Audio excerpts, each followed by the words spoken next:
គ្នាយូរទៅមកសាកថ្មីទីតាំងថ្មីអូ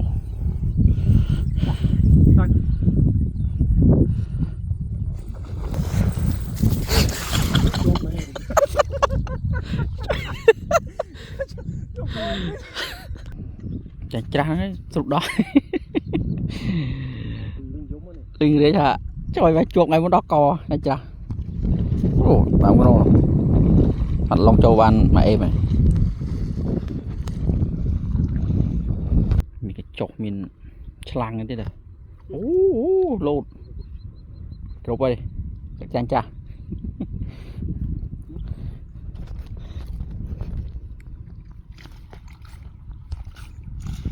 អីចុះអូយចូលទៅទូកមួយអូយអស់ប្រហែលអស់ប្រហែល